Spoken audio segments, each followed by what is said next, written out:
अस्सलाम वालेकुम व्यूवर्स, आप देख रहे हैं फरी आइडियाज़। तो आज हमारी न्यू स्टिचिंग कोर्स की सेकंड क्लास है जो कि मैं स्टार्ट कर रही हूँ। और दूसरी बात ये कि जैसे कि मैंने पहली क्लास में आपको एक बहुत ही इंपॉर्टेंट लेक्चर दिया था, इसी तरह आज की क्लास में ये सारी चीज़ें जो आपको नज़र आ रही हैं ये बेहद ज़रूरी हैं, बहुत इंपॉर्टेंट है। इसलिए वीडियो को आपने पूरा ज़रूर देखना है। न्यू आने वाले चैनल को ज़रूर सब्सक्राइब करें, बेल आइकन पर क्लिक करें ताकि आपके पास नई नई वीडियोस आती रहें। तो चलते हैं आज की इस क्लास की तरफ। यहाँ पे जो मेरे पास चीज़ें आपको नज़र आ रही हैं ये सारी बेसिक्स हैं। ये चीज़ें आपके लिए ज़रूरी इसीलिए हैं कि अगर आप स्टिचिंग कोर्स करने के लिए बैठ चुके हैं, आप स्टिचिंग कोर्स करने का सोच चुके हैं, तो आपके पास ये चीज़ें होनी चाहिए ताकि आपको बार बार ये मसला ना हो कि अब आज हमारे पास ये चीज़ नहीं है तो छोड़ो रहने देते हैं, कल पे कर लेंगे। तो नहीं, आपने ये सारी चीज़ें अपने पास ज़रूर रखनी है। जिसमें आपको सामने चीज़ें जो पड़ी नज़र आ रही हैं इनकी डिटेल्स में बात करूँगी।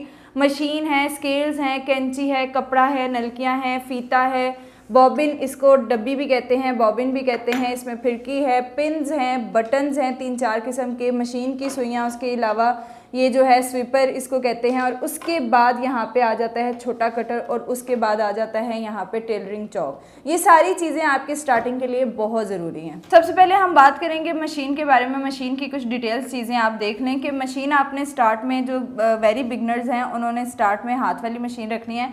हाथ वाली मशीन का ये है कि आपकी अपनी ग्रिप होगी हाथ पर, आपने इसको जहाँ दिल चाहेगा वहीं रोक लेंगे, जहाँ से स्टार्ट करना है वहीं स्टार्ट कर लेंगे।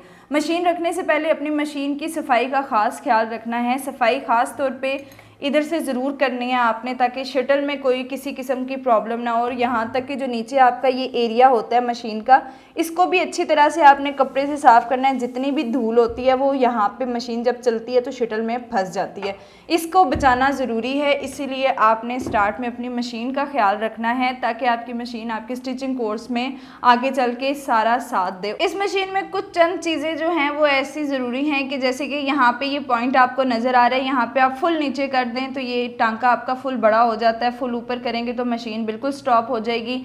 मीडियम में रखेंगे तो मशीन पीछे रिवर्स चलना शुरू हो जाएगी। इस पर एक डिटेल क्लास में आपको ज़रूर दूंगी कि बेस्ट टांका कहाँ पे सेट होता है। ये चीज़ें बस स्टार्ट में इसलिए कर रही हूँ कि जो पहली दफ़ा देखने वाले हैं उनके लिए आसानी हो सके। यहाँ पे जो है वो सुई एडजस्ट होती है, इस पेज को लूज़ करते हैं और यहाँ पे सुई एडजस्ट की जाती है। सुई 18 नंबर 16 नंबर की अमूमन सुइयाँ ज़्यादा यूज़ होती हैं, 18 नंबर की यूज़ होती हैं, वो मशीन के लिहाज से देखना पड़ता है। उसके बाद यहाँ पे ये जो चीज़ है ये टांके को लूज़ और टाइट करने के लिए होती है कि अगर हमारा टांका खिंच रहा है तो हम इसको लूज़ कर दें, अगर टाइट हो रहा है तो लूज़ है तो इसको टाइट कर दें। ये चीज़ें छोटी मोटी जो हैं ये मैं आपको एक दिन ज़रूर डिटेल के साथ भी बताऊंगी। ये जो चीज़ है ये आपकी फिरकी भरने के काम आती है। ये आपकी मशीन में होना बहुत ज़रूरी है क्योंकि फिरकी हाथ से भरने में बहुत टाइम लगता है। इन चीज़ों को ज़रूर सेट करवा लें आप सिलाई कोर्स करने से पहले।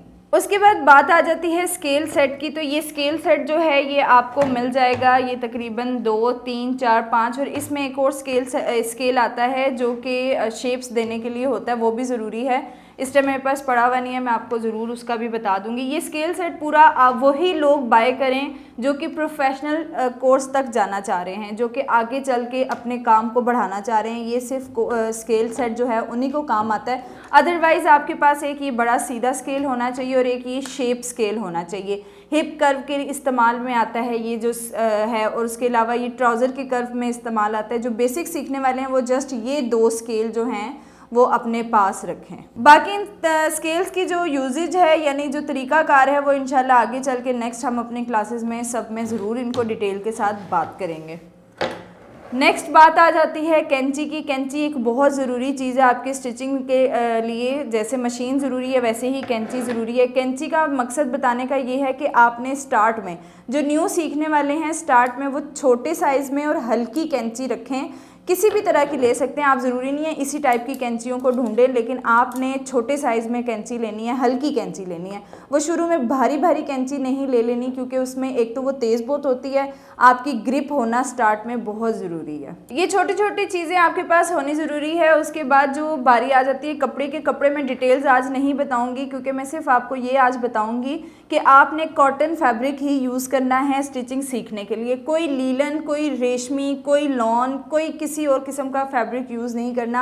आपने अगर सही तरीके से सिलाई सीखनी है तो आपके पास कॉटन फैब्रिक ही होना चाहिए। कॉटन की आगे क्या मटेरियल्स हैं, किस तरह का यूज़ करना है, वो इंशाल्लाह हम नेक्स्ट क्लास में प्रॉपर डिटेल से बात करेंगे। नेक्स्ट जो है वो नलकियां हैं। नलकियां आपके लिए ज़रूरी हैं, आप लोगों ने कुछ बेसिक्स कलर्स अपने पास रख लेने हैं, जैसे ऑफ वाइट हो गया, ब्लैक हो गया, वाइट प्योर वाइट कलर हो गया, इसके अलावा रेडिश कलर्स, इस टाइप के जो नलकियां होंगी वो आपने अपने पास ज़रूर रखनी है, क्योंकि डार्क कलर्स की नलकियां ही ज़्यादातर यूज़ होती हैं, लाइट बहुत कम यूज़ होती हैं। नलकियां आपने देखभाल के लेनी है। नलकियों में भी काफ़ी किस्में आती हैं, आपने एक मजबूत धागे के साथ नलकी को देखना है और लेना है। फिर बारी आ जाती है इन पिन्स की। जो बिगनर्स हैं उनके लिए ये चीज़ इतनी ज़रूरी है कि आपकी स्पीड ये बहुत बढ़ा सकती हैं। लाइक आप नेक लाइन बना रहे हैं, आप कटिंग करें, आप पैटर्न रख के कटिंग करें, तो ये चीज़ें पिन जो हैं वो आपके लिए बहुत ज़रूरी है। एक स्मॉल साइज़ की, छोटे साइज़ की पिन्स लेनी है, बड़ी बड़ी पिन्स नहीं लेनी है आपने। ये सिलाई सीखने में बहुत मदद देती हैं, आपकी बहुत सारी जगहों पे किसी दूसरे की हेल्प के बजाय आपका ये पिन्स काम करती हैं। फिर बात करते हैं इसकी बॉबिन की, और ये जो है ये आपने बड़ा सफाई के साथ देख के लेना है। इसकी सफाई का ख़ास ख्याल रखना है। यहाँ से ये अंदर धागे वगैरह इसके आ जाते हैं, इसका बहुत ख्याल रखना है। फिरकी आपकी अच्छी वाली होनी चाहिए जो इसके बीच में घूमे अच्छे तरीके से, यहाँ से जो सर्कल है ये अच्छा इसका चले, ये बहुत ज़रूरी है। इसके बाद इंचेस टेप की बात करते हैं, तो इंचेस टेप आपके पास होना ज़रूरी है। कोशिश कीजिएगा कि डार्क कलर का इंचेस टेप आपने यूज़ करना है, ये आपको बहुत आसानी देगा। एंड इसमें इंचेस और सेंटीमीटर्स, ये दो ऑप्शंस आपके पास होते हैं। जैसे कि यहाँ से अगर हम देखें तो ये इंचेस भी चल रहे हैं और सेंटीमीटर्स भी चल रहे हैं। इंचेस टेप पे एक बहुत डिटेल वीडियो आपको मैंने बतानी है। 0.5, 0 मतलब 0.2, 0.5 इस तरह की छोटी मोटी चीज़ें, और सेंटीमीटर्स कहाँ पे यूज़ की जाते हैं, ये सारी चीज़ें मैं आगे चल के आपको डिटेल से बताऊँगी। अभी जस्ट आपने ये जो चीज़ें मैं आपको छोटी मोटी बता रही हूँ, ये प्रोडक्ट आपने अपने पास रख लेनी है ताकि आपको सिलाई सीखने में आसानी हो। इसके बाद आ जाता है टेलरिंग सॉफ्ट क्रेयॉन चॉक। ये जो टेलरिंग चॉक होते हैं आप बाय कर सकते हैं, डिफरेंट किस्म के भी आपको मिलेंगे, लेकिन ये बहुत अच्छी क्वालिटी वाले चॉक हैं जो कि कपड़े पर निशान बहुत अच्छे से लगते हैं। उसके अलावा एक ये चॉक है, ये जो कैंडल के मटेरियल से ये वाला चॉक बना हुआ है, ये मैंने सेपरेट लिया था, इस बॉक्स में ये चॉक नहीं आता, ये बहुत अच्छा है। और या फिर आपने इस टाइप के चॉक्स लेने हैं जो कि जिनके निशान अच्छे लगें और कपड़ों से फ़ौरन उतर भी जाएं। एक छोटा कटर आपके पास हर वक्त मौजूद होना चाहिए जो कि तेज़ भी हो और अच्छा ग्रिप, मतलब जिसको पकड़ने में भी आसानी हो। ये आपके सूटों की फिनिशिंग के काम आता है, ये आपकी स्टिचिंग की फिनिशिंग के काम आता है। इस कटर का ख़ास ख्याल रखना है कि इसको आपने ज़रूर लेना है। उसके बाद ये जो छोटी मोटी आइटम्स हैं, जैसे कि ये सिलाई आपकी अगर कोई ख़राब हो रही है, सिलाई कोई स्टार्ट में ज़ाहिरी सी बात है कि आप लोग सीख रहे हैं अगर, तो थोड़ा बहुत ख़राबी बीच में ज़रूर आएगी। अगर सिलाई ख़राब हो रही है, बजाय इसके कि आपको मसला हो उसको उधेड़ने में, तो आप इसको ज़रूर रख लें, ये बहुत अच्छी चीज़ है। इसकी वजह से आपकी सिलाई बहुत आसानी से उधड़ भी जाएगी, और दूसरी बात कपड़ा भी ख़राब नहीं होगा और ना ही आपको टाइम लगेगा। उसके अलावा यहाँ पे जो बटन्स हैं ये आपने ज़रूर रखने हैं, ये टिच बटन्स हैं, ये ज़रूर रखें। फ़िलहाल आप छोटे साइज़ का बटन रखें। इसके बाद इसको लगाने का तरीका ये आगे चल के हम बात करेंगे।